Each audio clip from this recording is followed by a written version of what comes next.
어느 집에 아주 귀한 외동 아들이, 이 꼬마가 생일을 맞았습니다.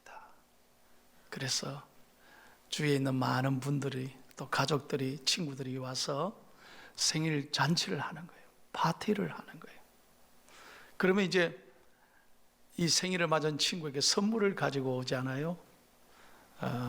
미국에서는 이 생일 파티를 하면 꼭 그 앞에서 이렇게 선물을 열어보는 게 관습이에요. 우리는 집에 다 보내놓고 집에 가서 열어보잖아요.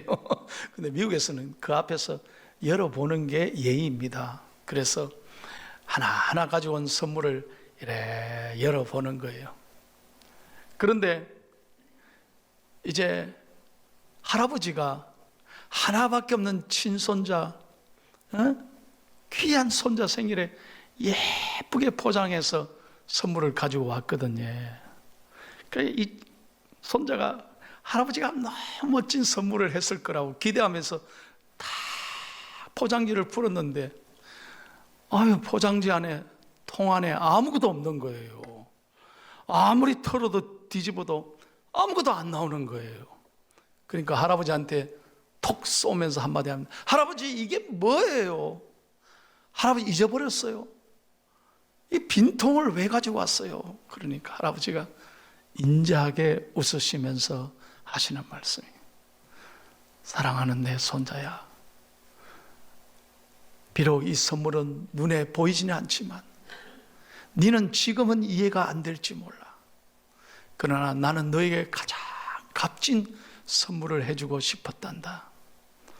그건 다름이 아니라 네가 살아갈 때마다 내가 너와 함께 할 것이고, 네가 필요할 때는 언제든지 나를 부르면 내가 달려갈 것이고, 너의 편이 되어주고 내 평생에 너를 도와주리라. 이 약속이란다. 그래서 여러분, 이 손자가 할아버지의 마음을 알겠어요? 지금은 눈에 보이지 않는데, 기대했던 선물이 아닌데, 이 손자의 마음은 별로 유쾌하지 않았을 거예요. 그러나 여러분, 살아가다 보면 이 할아버지의 사랑이, 이 약속이 얼마나 소중하고 귀한 것인가를 깨닫게 될 것입니다. 여러분, 이 땅에 예수 그리스도의 오심이 바로 그것입니다.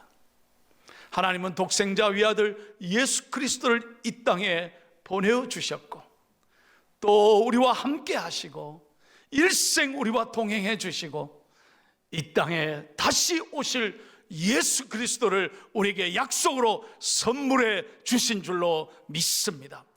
사랑하는 여러분, 그러므로 여러분들은 혼자가 아니라는 사실이, 임마누엘의 하나님이 오늘도 여러분과 함께 계시고 내일도 여러분의 삶을 선하게 인도해 주실 줄로 믿습니다. 신앙은 바로 이 약속을 믿고 하루하루 견디고 감사하고 믿음으로 살아가는 아름다운 복된 성도 되시기를 축복합니다.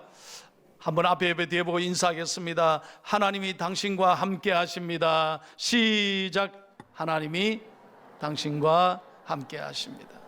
감사합니다. 오늘은 대강절 첫째 주일입니다.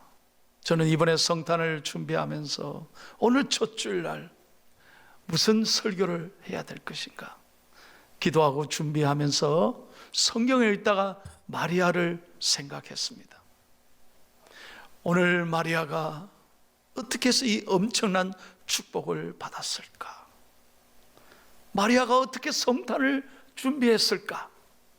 그걸 생각하면서 저는 아주 귀한 하나님의 음성을 듣게 됐습니다. 우리가 잘 아는 마리아지만 근본의 성탄을 맞으면서 우리가 어떤 자세로 성탄을 준비해야 할 것인가? 첫째로 한번 따라해 보세요.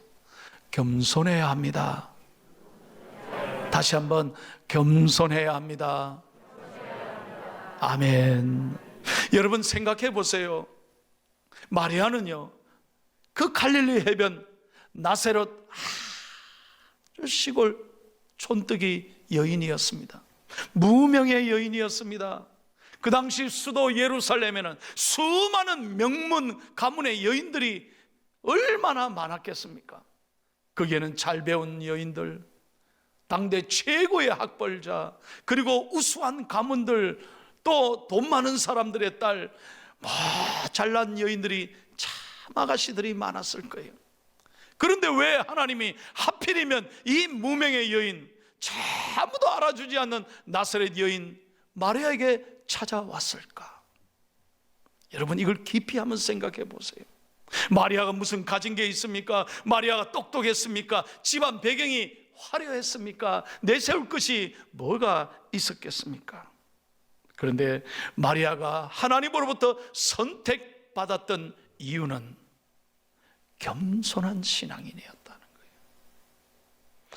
천사 가브리엘이 마리아를 찾아와서 이렇게 말합니다. 은혜를 받은 자여 평안할지어다. 주께서 너와 함께 하시도다. 그런 다음에 성령으로 수태할 것을 말씀하지 않습니까? 여러분, 마리아 입장에서 한번 생각해 보세요.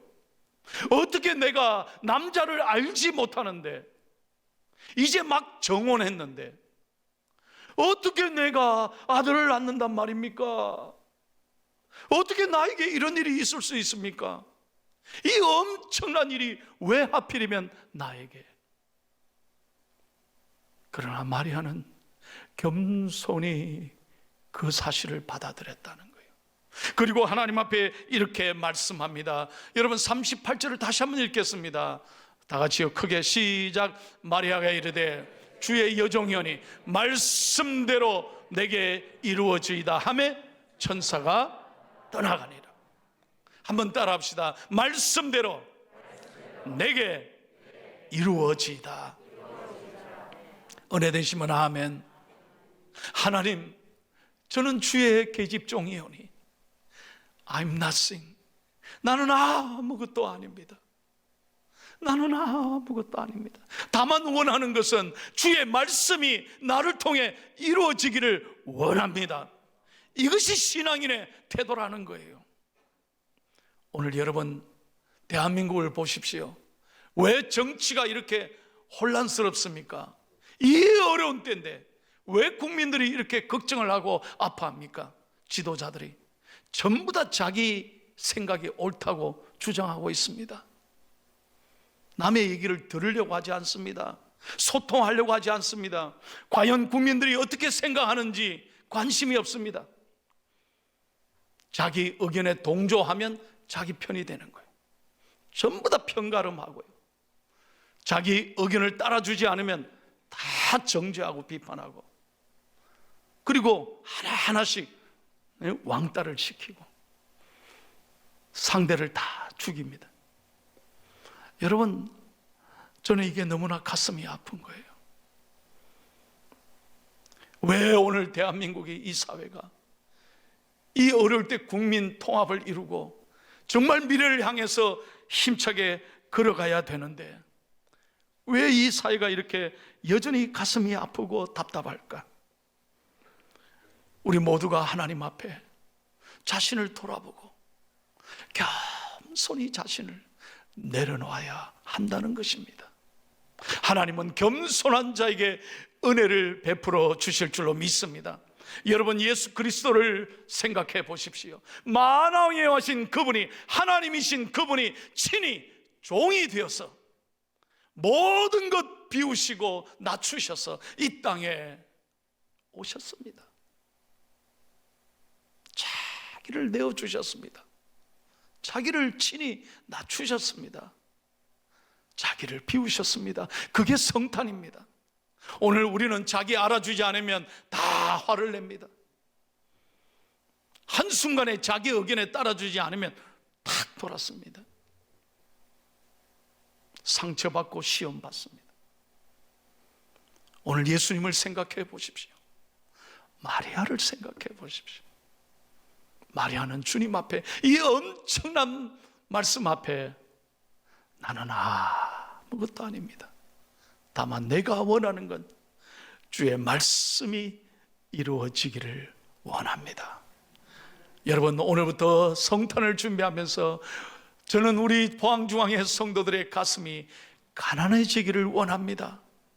욕심 다 내려놓고 내 마음에 굴곡된 게 있다면, 험한 것들이 있다면 자기를 낮추고 깎아서 예수 그리스도가 오시는 축복의 길을 잘 만들어가고 준비하는 믿음의 사람들이 되기를 예수님의 이름으로 축원합니다.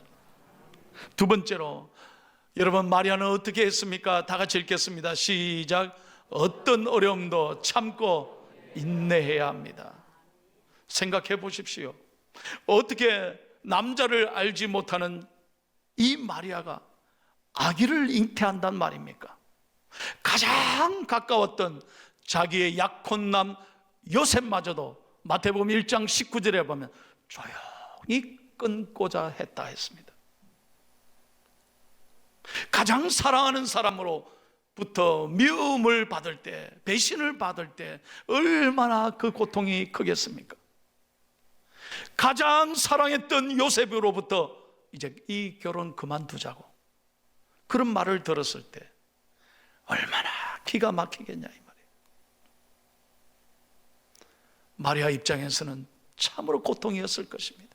뿐만 아닙니다. 여러분, 주변 사람들의 수근거림이 얼마나 심하겠습니까?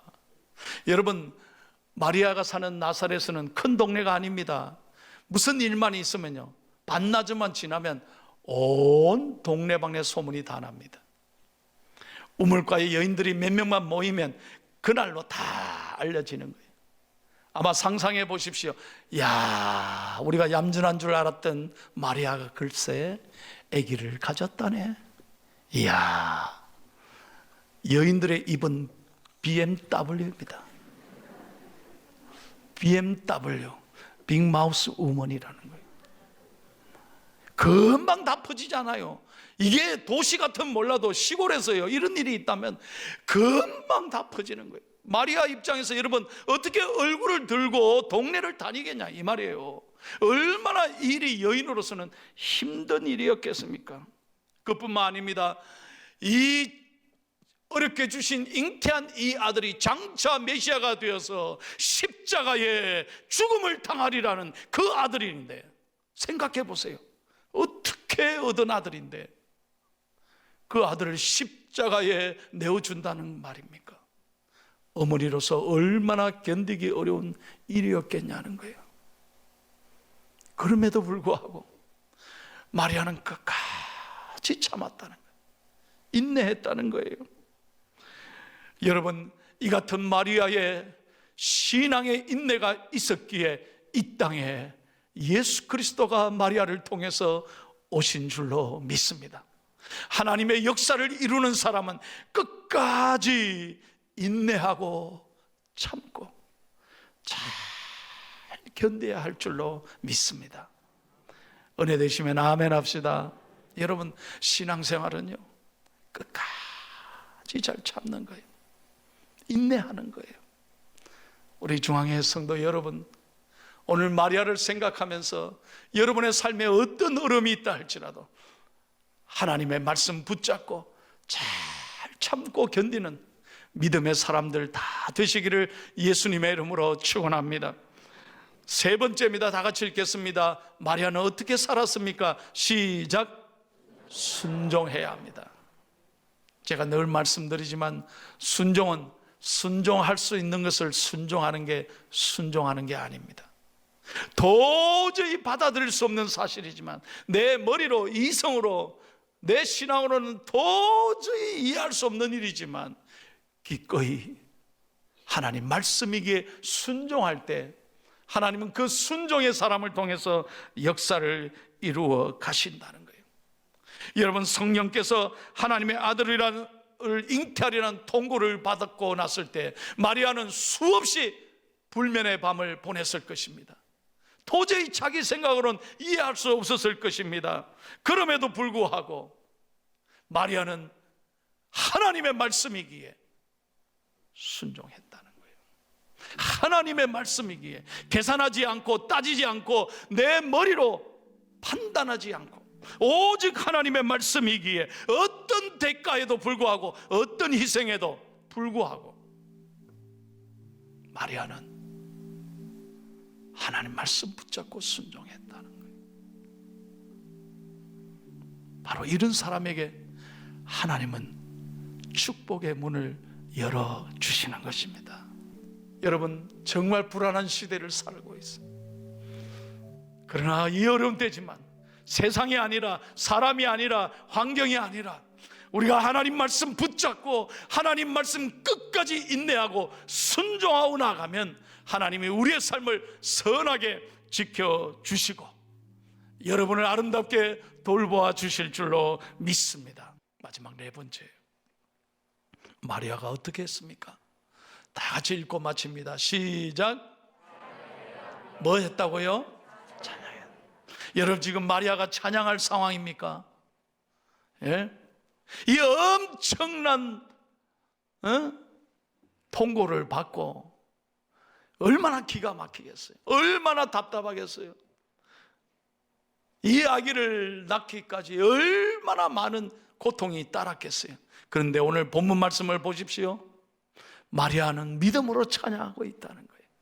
자, 46절에서 48절 오늘 읽지 않았지만 다 같이 읽겠습니다. 크게 한번 읽겠습니다. 마리아의 믿음을 보십시오. 시작. 마리아가 이르되 내 영혼이 주를 찬양하며 내 마음이 하나님 내 구주를 기뻐하였으면 그의 여종의 비천함을 돌보셨습니다. 보라, 이제후로는 만세 나를 복이 있다 일컬이로다. 아멘.